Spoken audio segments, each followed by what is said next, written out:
بسم اللہ الرحمن الرحیم۔ سیدنا حضرت حسن رضی اللہ تعالیٰ عنہ، حضرت علی رضی اللہ تعالیٰ عنہ اور حضرت فاطمہ زہرا رضی اللہ کے پہلے شہزادے ہیں۔ ان کی کنیت ابو محمد ہے اور 15 رمضان 3 ہجری کو مدینہ منورہ میں مولود ہوئے۔ حضرت علی رضی اللہ نے حرب نام رکھا تھا، لیکن رسول اکرم صلی اللہ علیہ وسلم نے بدل کر حسن رکھا۔ ایک روایت میں ہے کہ ان کی کنیت ابو محمد بھی ہے۔ حضور صلی اللہ علیہ وسلم نے تجویز فرمائی تھی۔ حضرت حسن رضی اللہ نے بڑے ہو کر اپنے کسی فرزند کا نام محمد نہیں رکھا۔ سرور دو عالم صلی اللہ علیہ وسلم کو حضرت حسن رضی اللہ کی ولادت پر بہت مسرت ہوئی۔ ان کے کان میں اذان دی اور اپنا لعاب دہن چٹایا۔ پیدائش کے 7ویں دن عقیقہ کیا، 2 مینڈھے ذبح کرائے اور نومولود کے سر کے بال اتروا کر ان کے حوض چاندی صدقہ دی۔ سیدنا حضرت حسن رضی اللہ نے تقریباً 8 سال تک رحمت عالم صلی اللہ علیہ وسلم کے سایہ عطفت میں پرورش پائی۔ حضور اپنے تمام نواسوں و نواسیوں سے بے انتہا محبت فرماتے تھے۔ آپ صلی اللہ علیہ وسلم کی محبت اور شفقت کے کچھ واقعات سماعت فرمائیے۔ صحیح بخاری میں حضرت ابوبکر رضی اللہ تعالیٰ عنہ سے روایت ہے کہ رسول اللہ صلی اللہ علیہ وسلم منبر پر تھے اور حضرت حسن رضی اللہ آپ صلی اللہ علیہ وسلم کے پہلو میں بیٹھے ہوئے تھے۔ آپ صلی اللہ علیہ وسلم ایک مرتبہ لوگوں کی طرف دیکھتے تھے اور ایک مرتبہ حضرت حسن رضی اللہ کی طرف۔ اسی حال میں فرمایا، یہ میرا بیٹا سید سردار ہے اور امید ہے کہ اللہ تعالیٰ اس کے ذریعے سے مسلمانوں کے 2 گروہوں کے درمیان صلح کرائے گا۔ حضور صلی اللہ علیہ وسلم کے وصال کے بعد حضرت ابوبکر صدیق رضی اللہ تعالیٰ عنہ نے سریر آرائے خلافت ہوئے۔ وہ بھی ذات رسالت میں آپ صلی اللہ علیہ وسلم کے تعلق کی وجہ سے حضرت حسن رضی اللہ سے بہت محبت فرماتے تھے۔ صحیح بخاری میں ہے کہ ایک مرتبہ حضرت ابوبکر صدیق رضی اللہ تعالیٰ عنہ اور حضرت علی رضی اللہ تعالیٰ عنہ دونوں عصر کی نماز پڑھ کر اکٹھے مسجد سے نکلے۔ راستے میں حضرت حسن رضی اللہ تعالیٰ عنہ کھیل رہے تھے۔ حضرت ابوبکر صدیق رضی اللہ تعالیٰ عنہ نے بڑی محبت و شفقت کے ساتھ ان کو اٹھا کر اپنے کندھے پر بٹھا لیا اور فرمایا، خدا کی قسم یہ رسول اللہ صلی اللہ علیہ وسلم کے مشابہ ہے، علی کے مشابہ نہیں۔ حضرت علی رضی اللہ تعالیٰ عنہ یہ سن کر ہنسنے لگے۔ سیدنا حضرت عمر فاروق رضی اللہ تعالیٰ عنہ مسند نشین خلافت ہوئے تو انہوں نے بھی حضرت حسن رضی اللہ تعالیٰ عنہ اور حضرت حسین رضی اللہ تعالیٰ عنہ کے ساتھ ایسا ہی محبت آمیز برتاؤ رکھا۔ انہوں نے بیت المال قائم کیا تو اور مسلمانوں کے علاوہ حضرت حسن رضی اللہ تعالیٰ عنہ اور حضرت حسین رضی اللہ تعالیٰ عنہ کے وظیفے اصحاب بدر کے وظیفوں کے برابر مقرر کیے۔ 5000 درہم سالانہ خود امیر المومنین رضی اللہ تعالیٰ عنہ اور حضرت علی رضی اللہ تعالیٰ عنہ کا بھی اتنا ہی وظیفہ تھا۔ اس سے اندازہ کیا جا سکتا ہے کہ فاروق اعظم کے نزدیک حسین رضی اللہ تعالیٰ عنہ کی کیا قدر و منزلت تھی۔ سیدنا حضرت عثمان ذو نورین کے دور خلافت کا آغاز ہوا تو حضرت حسن رضی اللہ تعالیٰ عنہ پورے جوان ہو چکے تھے۔ حضرت عثمان ذو نورین کا سلوک بھی حضرت حسن رضی اللہ تعالیٰ عنہ کے ساتھ نہایت مشفقانہ اور محبت آمیز تھا۔ 29 سے 30 ہجری میں حضرت عثمان رضی اللہ کے حکم سے حضرت سید بن عاص رضی اللہ تعالیٰ عنہ نے طبرستان پر لشکر کشی کی تو حضرت حسن رضی اللہ بھی دوسرے نوجوان قریش کے ساتھ اسلامی لشکر میں شریک ہو گئے اور کئی معرکوں میں داد شجاعت دی۔ سیدنا حضرت عثمان غنی رضی اللہ کے دور خلافت کے آخر میں شورش برپا ہوئی اور باغیوں نے کاشانہ خلافت کیا محاصرہ کر لیا تو حضرت علی رضی اللہ نے حضرت حسن رضی اللہ کو کاشان خلافت کی حفاظت کے لیے متعین کر دیا۔ کچھ اور جوان قریش بھی ان کے ساتھ تھے۔ حضرت حسن رضی اللہ مدافعت کرتے ہوئے زخمی ہو گئے، تاہم انہوں نے کسی باغی کو کاشان خلافت میں داخل نہ ہونے دیا۔ بالآخر باغی دوسری طرف سے دیوار پھاند کر اندر گھس گئے اور امیر المومنین حضرت عثمان رضی اللہ کو اس حالت میں شہید کر دیا جب وہ قرآن پاک کی تلاوت میں مشغول تھے۔ علامہ جلال الدین سیوطی کا یہاں پر بیان ہے کہ حضرت علی رضی اللہ تعالیٰ عنہ کو شہادت کی خبر ہوئی تو انہوں نے جوش غضب میں حضرت حسن رضی اللہ کو تھپڑ مارا کہ تم نے کیسی حفاظت کی کہ باغیوں نے اندر گھس کر عثمان رضی اللہ کو شہید کر ڈالا۔ جب انہوں نے صورتحال کی وضاحت کی اور اپنے زخم دکھائے تو حضرت علی رضی اللہ تعالیٰ عنہ کا غصہ ٹھنڈا ہوا۔ حضرت عثمان رضی اللہ تعالیٰ عنہ کی شہادت کے بعد مسلمانوں کے ایک بڑے طبقے نے حضرت علی رضی اللہ تعالیٰ عنہ سے قبول خلافت کے لیے اصرار کیا۔ اس موقع پر حضرت حضرت حسن رضی اللہ نے والد بزرگوار کو مشورہ دیا کہ جب تک تمام ممالک اسلامیہ کے لوگ آپ سے مسند نشین خلافت ہونے کی درخواست نہ کرے آپ کسی سے امر خلافت پر بیعت نہ لیجیے، لیکن حضرت علی رضی اللہ نے فرمایا کہ خلیفہ کا انتخاب مہاجرین اور انصار کا حق ہے، جب وہ کسی کو خلیفہ تسلیم کر لے تو دوسرے تمام مسلمانوں پر اس کی اطاعت واجب ہو جاتی ہے، بیعت کے لیے تمام دنیا کے مسلمانوں کے مشورے کی شرط نہیں۔ چنانچہ انہوں نے خلافت قبول کر لی۔ حضرت علی رضی اللہ تعالیٰ عنہ کے مسند نشین خلافت ہونے کے بعد ام المومنین حضرت عائشہ صدیقہ رضی اللہ نے اصلاح کا علم بلند کیا اور حضرت عثمان رضی اللہ کے قاتلوں سے بدلہ لینے کا مطالبہ کیا۔ اس سلسلے میں جنگ جمل پیش ہوئی۔ جنگ سے پہلے حضرت حسن رضی اللہ تعالیٰ عنہ اور حضرت عمار بن یاسر رضی اللہ تعالیٰ عنہ کوفہ گئے اور وہاں کے لوگوں کو اپنی حمایت پر ابھارا۔ ان کی مساعی کے نتیجے میں تقریباً 10,000 اہل کوفہ حضرت علی رضی اللہ کے لشکر میں شامل ہوئے۔ جنگ جمل کے بعد 37 ہجری میں جنگ صفین پیش آئی۔ اس میں بھی حضرت حسن رضی اللہ تعالیٰ عنہ اپنے والد بزرگوار کے ساتھ تھے۔ التواء جنگ کے لیے امیر معاویہ رضی اللہ تعالیٰ عنہ اور حضرت علی رضی اللہ تعالیٰ عنہ کے درمیان جو معاہدہ ہوا، حضرت حسن رضی اللہ تعالیٰ عنہ نے ایک گواہ کی حیثیت سے اس پر دستخط بھی کیے۔ رمضان 40 ہجری میں ایک خارجی ابن ملجم نے حضرت علی رضی اللہ تعالیٰ عنہ پر قاتلانہ حملہ کیا۔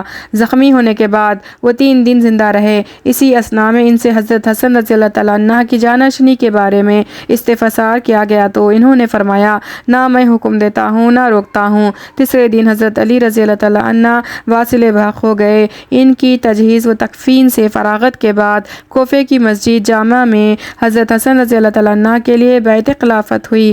بعض روایتوں کے مطابق 20,000 سے زیادہ لوگوں نے ان کے ہاتھ پر بیعت کی۔ حضرت امیر معاویہ رضی اللہ تعالیٰ عنہ والے شام نے ان کی خلافت کو تسلیم نہ کیا اور عراق کی طرف فوجی پیش قدمی شروع کر دی۔ ان کے مقدمۃ الجیش کے افسر حضرت عبداللہ رضی اللہ تعالیٰ عنہ بن عامر انبار ہوتے ہوئے مدائن کی طرف بڑھے۔ حضرت حسن رضی اللہ تعالیٰ عنہ اس وقت کوفہ میں تھے۔ انہیں عبداللہ رضی اللہ بن عامر کی پیش قدمی کی اطلاع ملی تو وہ بھی اہل عراق کو ساتھ لے کر مقابلے کے لیے مدائن کی طرف روانہ ہوئے۔ سبات پہنچ کر انہوں نے اپنی فوج میں کمزوری اور جنگ سے پہلو تہی کے آثار دیکھے تو اس کے سامنے ایک خطبہ دیا جس میں فرمایا، لوگوں میں کسی مسلمان کے خلاف اپنے دل میں کینہ نہیں رکھتا اور تمہارے لیے بھی وہی پسند کرتا ہوں جو اپنے لیے پسند کرتا ہوں۔ تمہارے سامنے ایک رائے پیش کرتا ہوں، امید ہے تم اسے رد نہ کرو گے۔ جس اتحاد اور انگاگت کو تم ناپسند کرتے ہو وہ اس تشدد و افتراق سے بہتر ہے جو تم کو پسند ہے۔ میں دیکھ رہا ہوں کہ تم میں سے اکثر لوگ جنگ سے گریز کرنا چاہتے ہیں۔ میں تم لوگوں کو تمہاری مرضی کے خلاف لڑنے پر مجبور نہیں کرنا چاہتا۔ سیدنا حضرت حسن رضی اللہ کی تقریر سن کر وہ لوگ جو امیر معاویہ رضی اللہ کے شدید مخالفت تھے اور ان سے لڑنا فرض عین سمجھتے تھے برہم ہو گئے۔ انہوں نے سیدنا حسن رضی اللہ کی تحقیر کی اور انہیں گھیر لیا۔ رابعہ اور حمدان ان کے قبیلوں نے ان لوگوں کو پیچھے ہٹایا اور حضرت حسن رضی اللہ گھوڑے پر سوار ہو کر مدائن کی طرف روانہ ہوئے۔ راستے میں ایک خارجی جرح بن قبیصہ نے گھات لگا کر ان پر حملہ کیا اور جانب مبارک زخمی کر دیا۔ عبداللہ بن قتل اور عبداللہ بن زبین نے جرح بن قبیصہ کو پکڑ کر قتل کر ڈالا اور حضرت حسن رضی اللہ نے مدائن پہنچ کر خسرہ بیض میں قیام کیا۔ جب زخم مندمل ہو گیا تو وہ پھر عبداللہ بن عامر رضی اللہ کے مقابلے کے لیے مدائن سے نکلے۔ اسی اثناء میں امیر معاویہ رضی اللہ بھی ایک فوج گراں کے ساتھ انبار پہنچ گئے۔ حضرت عبداللہ بن عامر رضی اللہ نے حضرت حسن رضی اللہ کو پیغام بھیجا جس میں ان کو قسم دے کر جنگ ملتوی کرنے کے لیے کہا۔ حضرت حسن رضی اللہ کے ساتھیوں نے بھی انہیں یہی مشورہ دیا۔ اس پر حضرت حسن رضی اللہ پھر مدائن لوٹ گئے۔ عبداللہ بن عامر رضی اللہ نے فوراً مدائن کے گرد اپنی فوج پھیلا دی۔ حضرت حسن رضی اللہ پہلے ہی اپنے ساتھیوں کی کمزوری اور بزدلی سے دل برداشتہ تھے۔ انہوں نے جنگ کا خیال ترک کر دیا اور چند شرائط پر امیر معاویہ رضی اللہ کے حق میں خلافت سے دستبرداری کا فیصلہ کر لیا۔ یہ شرائط انہوں نے عبداللہ بن عامر کی وساطت سے امیر معاویہ رضی اللہ کو بھجوا دیے۔ حافظ ابن عبد البر نے استیاب میں لکھا ہے کہ سیدنا حضرت حسن رضی اللہ نے حالات کے رخ سے اندازہ کر لیا تھا کہ فریقین میں سے کسی ایک کی شکست اس وقت تک ممکن نہیں جب تک وہ مکمل طور پر تباہ و برباد نہ ہو جائیں۔ چونکہ مسلمانوں کی تباہی و بربادی ان کو پسند نہ تھی اس لیے انہوں نے صلاحی میں بہتری سمجھی اور اس سلسلے میں امیر معاویہ رضی اللہ اللہ کو ایک خط بھیجا۔ حافظ ابن حجر عسقلانی نے اپنی سعادت کے حوالے سے الصباح میں بیان کیا ہے کہ حضرت حسن رضی اللہ نے عمرو بن سلمۃ الاحیاء کو صلاح کی غرض سے امیر معاویہ رضی اللہ کے پاس بھیجا۔ امیر معاویہ رضی اللہ نے حضرت عبداللہ بن عامر اور حضرت عبد الرحمن بن سمرہ کو حضرت حسن رضی اللہ کے پاس بھیجا۔ ان دونوں نے حضرت حسن رضی اللہ کی شرائط مان لی۔ اس طرح فریقین میں صلاح ہو گئی۔ پھر حضرت امیر معاویہ اور سیدنا حضرت حسن رضی اللہ ساتھ ساتھ کوفے میں داخل ہوئے۔ صحیح بخاری میں یہ واقعہ کس قدر مختلف انداز میں بیان کیا گیا ہے، اس کا خلاصہ یہ ہے: حضرت حسن رضی اللہ کی فوج پہاڑوں کے مانند امیر معاویہ رضی اللہ کے لشکر کی طرف بڑھی تو حضرت عمرو بن عاص نے حضرت معاویہ رضی اللہ سے کہا، میں دیکھ رہا ہوں کہ یہ ایسا لشکر ہے جو اس وقت تک پیٹ نہ پھیرے گا جب تک اپنے اقران کو قتل نہ کر لے گا۔ حضرت معاویہ رضی اللہ نے کہا، اگر یہ لوگ انہیں اور وہ انہیں قتل کر دے تو میری طرف سے لوگوں کے معاملات کا نیز ان کی عورتوں اور بچوں کا ذمہ دار کون ہوگا؟ اس وقت انہوں نے عبداللہ بن عامر رضی اللہ تعالیٰ عنہ اور عبد الرحمن بن سمرہ کو حضرت حسن رضی اللہ سے گفت و شنید کے لیے بھیجا۔ ابو حنیفہ دینوی نے اخبار اطوال میں لکھا ہے کہ حضرت حسن رضی اللہ ان شرائط پر امیر معاویہ کے حق میں خلافت سے دستبردار ہو گئے۔ سب لوگوں کو بلا استثناء امان دی جائے گی اور کوئی عراقی محض بغض و کینے کی بنا پر نہ پکڑا جائے گا۔ صوبہ اہواز کا کل خراج حضرت حسن رضی اللہ کے لیے مخصوص ہوگا اور حضرت حسین رضی اللہ کو 2 لاکھ درہم سالانہ الگ دیے جائیں گے۔ صلات اور عطیات میں بنو ہاشم کو بنو امیہ پر ترجیح دی جائے گی۔ حضرت حسن رضی اللہ نے یہ شرطیں لکھ کر حضرت عبداللہ بن عامر رضی اللہ کو دی۔ انہوں نے حضرت معاویہ رضی اللہ کے پاس بھیج کر امیر معاویہ رضی اللہ نے تمام شرائطوں کی منظوری کا خط لکھ کر اپنی مہر لگائی اور معززین نے ومائد کی شہادتیں لکھوا کر کاغذ حضرت حسن رضی اللہ کے پاس واپس بھجوا دیا۔ اس طرح ملت اسلامیہ کے سر سے ایک بہت بڑا خطرہ ٹل گیا اور تمام مسلمان ایک دوسرے کا گلا کاٹنے کے بجائے امیر معاویہ رضی اللہ کی خلافت پر متفق ہو گئے۔ ابن اسیر کا بیان ہے کہ سیدنا حضرت حسن رضی اللہ نے کوفے کی جامع مسجد میں یہ مجمع عام کے سامنے اپنی دستبرداری کا اعلان کیا ان الفاظ میں: لوگو، اللہ تعالیٰ نے ہمارے اگلوں کے ذریعے سے تم کو ہدایت دی اور پچھلوں کے ذریعے تمہاری خون ریزی بند کرائی۔ دانیوں میں بہترین دانائی تقویٰ اور عجز میں سب سے بڑا عجز فجور بدعمالی ہے، اور یہ امر خلافت جو ہمارے اور امیر معاویہ کے درمیان متنازع کیا ہے تو یہ وہ اس کے مجھ سے زیادہ حقدار ہے یا یہ میرا حق ہے جس سے میں اللہ عز و جل کی خوشواندی، امت محمدیہ کی اصلاح اور تمام لوگوں کی خون ریزی سے بچانے کی خاطر دستبردار ہوتا ہوں۔ اس کے بعد سیدنا حضرت حسن رضی اللہ تعالیٰ عنہ اپنے اہل و عیال کو لے کر مدینہ منورہ چلے گئے۔ اس طرح سرور دو عالم صلی اللہ علیہ وسلم کی یہ پیشن گوئی پوری ہو گئی: میرا یہ بیٹا سید ہے، اللہ تعالیٰ اس کے ذریعے سے مسلمانوں کے 2 بڑے گروہوں کے درمیان صلح کرائے گا۔ دستبرداری کے بعد سیدنا حضرت حسن رضی اللہ نے اپنی وفات تک کسی سیاسی سرگرمی میں حصہ نہیں لیا اور نہایت خاموشی سے اپنے نانا صلی اللہ علیہ وسلم کے جوار میں زندگی گزار دی۔ ان کے وقت کا بیشتر حصہ عبادت الہی میں گزرتا تھا۔ ایک دفعہ حضرت معاویہ رضی اللہ نے مدینہ منورہ کے کسی شخص سے حضرت حسن رضی اللہ کے حالات دریافت کیے تو اس نے کہا، فجر کی نماز سے طلوع آفتاب تک مصلی پر رہتے ہیں، پھر ٹیک لگا کر بیٹھ جاتے ہیں اور ملاقات کے لیے آنے والوں سے ملتے ہیں۔ دن چڑھے چاش کی نماز ادا کر کے امہات المومنین کی خدمت میں سلام کے لیے حاضر ہوتے ہیں۔ مکہ معظمہ میں ہوتے تو عصر کی نماز بالانتظام حرم پاک میں ادا کرتے اور پھر طواف میں مشغول ہو جاتے۔ فکر معاش کی طرف سے بے نیاز تھے کیونکہ اہواز کا سالانہ اخراج ان کے لیے مخصوص تھا۔ امام شعبہ کا بیان ہے کہ اس خراج کی رقم 10 لاکھ درہم سالانہ تھی۔ اس کثیر آمدنی کو بے دریغ رائے خدا میں لٹاتے رہتے تھے۔ ابن اسیر کا بیان ہے کہ انہوں نے 2 مرتبہ اپنا تمام مال اسباب اور 3 مرتبہ کل مال اسباب کا نصف رائے خدا میں بانٹ دیا۔ یہ ممکن ہی نہیں تھا کہ کوئی سائل ان کے در سے خالی ہاتھ جائے۔ حاجت مندوں کی حاجتیں پوری کرنا ان کے نزدیک ایک عبادت کا درجہ رکھتا تھا۔ ایک مرتبہ طواف میں مشغول تھے کہ کسی شخص نے اپنی ضرورت کے لیے ساتھ لے جانا چاہا۔ طواف چھوڑ کر ان کے ساتھ ہو گئے اور وہ واپس آ کر طواف پر پورا کیا۔ ایک مرتبہ اعتکاف میں تھے کہ کوئی سائل آ گیا۔ انہوں نے اعتکاف کے دائرے سے نکل کر ان کی ضرورت پوری کی اور پھر اعتکاف اعتکاف میں بیٹھ گئے۔ سیدنا حضرت حسن رضی اللہ باختلاف روایت 49 ہجری یا 50 ہجری میں وفات پائی اور جنت البقیع میں اپنی والدہ ماجدہ حضرت فاطمہ زہرا رضی اللہ کے پہلو میں دفن ہوئے۔ اکثر ارباب سیرہ نے لکھا ہے کہ سیدنا حضرت حسن رضی اللہ کی وفات زہر سے ہوئی جو ان کی بیوی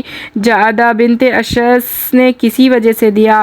حافظ ابن عبدالبر اور مسعودی کا بیان ہے کہ حضرت حسن رضی اللہ کو کئی بار زہر دیا گیا لیکن جو زہر آخری بار دیا گیا وہی فیصلہ کن ثابت ہوا۔ بعض روایتوں کے مطابق زہر کھانے کے تیسرے دن اور بعض کے مطابق 40 دن علیل رہنے کے بعد وفات پائی۔ حافظ ابن حجر اور ابو حنیفہ دینوی نے یہ خیال ظاہر کیا ہے کہ حضرت حسن رضی اللہ کی موت زہر سے نہیں بلکہ کسی اور علالت سے ہوئی۔ سیدنا حضرت حسن رضی اللہ کی رحلت کی خبر پھیلی تو ہر طرف کہرام برپا ہو گیا۔ مدینہ منورہ کے بازار بند ہو گئے اور ہر شخص فرط غم سے نڈھال ہو گیا۔ حضرت ابو ہریرہ رضی اللہ تعالیٰ عنہ مسجد نبوی میں رو رو کر کہتے تھے، لوگو آج خوب رو لو کہ رسول اللہ صلی اللہ علیہ وسلم کا محبوب دنیا سے اٹھ گیا۔ جنازے میں اس قدر ہجوم تھا کہ اس سے پہلے مدینہ منورہ میں بہت کم دیکھنے میں آیا تھا۔ ایک روایت کے مطابق جنازے میں لوگوں کی کثرت کا یہ عالم تھا کہ اگر ایک سوئی بھی پھینکی جاتی تو زمین پر نہ گرتی۔ سیدنا حضرت حسن رضی اللہ نے اپنی زندگی میں بہت سے نکاح کیے۔ مختلف بیویوں سے 8 لڑکے پیدا ہوئے جن کے نام یہ ہیں: حسن، زید، عمر، قاسم، ابوبکر، عبد الرحمن، طلحہ، عبید اللہ۔ سیدنا حضرت حسن رضی اللہ تعالیٰ عنہ جس خاندان میں پلے بڑے تھے وہ علم و فضل کا سر چشمہ تھا، اس لیے فضل و کمال کے لحاظ سے وہ بھی نہایت بلند مقام پر فائز ہو گئے۔ ان کا شمار مدینہ منورہ کے ان اصحاب میں ہوتا تھا جو علم و افتیاء کے منصب پر فائز تھے۔ ان کے چند فتویٰ بھی کتابوں میں موجود ہیں۔ سیدنا حضرت حسن رضی اللہ تعالیٰ عنہ عہد نبوی میں کمسن تھے، تاہم روایت حدیث سے ان کا دامن خالی نہیں رہا۔ ان سے 13 حدائث مروی ہے۔ دینی علوم کے علاوہ وہ اس زمانے کے مروجہ فنون میں بھی دسترس رکھتے تھے۔ مختلف روایتوں سے معلوم ہوتا ہے کہ وہ اونچے درجے کے خطیب تھے اور شعر و شاعری میں بھی ادراس رکھتے تھے۔ شکل و شمائل میں سیدنا حضرت حسن رضی اللہ تعالیٰ عنہ رسول اکرم صلی اللہ علیہ وسلم سے مشابہ تھے۔ سیرت بھی نہایت پاکیزہ تھی۔ ان کے گلشن اخلاق میں خوش خلقی، امن پسندی، صلاح جوئی، نرم خوئی اور خیر خواہی امت نہایت خوش رنگ پھول ہے۔ حضرت حسن رضی اللہ تعالیٰ عنہ کے مکارم اخلاق 10 ہے: زبان کی سچائی، حسن خلق، صلہ رحمی، مہمان نوازی، حق دار کی حق شناسی، جنگ کے وقت حملے کی شدت، سائل کو دینا، احسان کا بدلہ دینا، پڑوسی کی حفاظت و حمایت، شرم و حیا رکھنا، سب سے اچھی زندگی بسر کرنا جو اپنی زندگی میں دوسروں کو بھی شریک کرے، اور سب سے بری زندگی اس کی ہے جس کے ساتھ کوئی دوسرا زندگی بسر نہ کر سکے۔ ضرورت کا پورا نہ ہونا اس سے کہیں بہتر ہے کہ اس کے لیے کسی نااہل کی طرف رجوع کیا جائے۔ ایک شخص نے کہا کہ مجھ کو موت سے بہت ڈر لگتا ہے۔ فرمایا، اس لیے کہ تم نے اپنا مال پیچھے چھوڑ دیا، اگر اس کو آگے بھیج دیا ہوتا تو اس تک پہنچنے کے لیے خوف زدہ ہونے کے بجائے مسرور ہوتے۔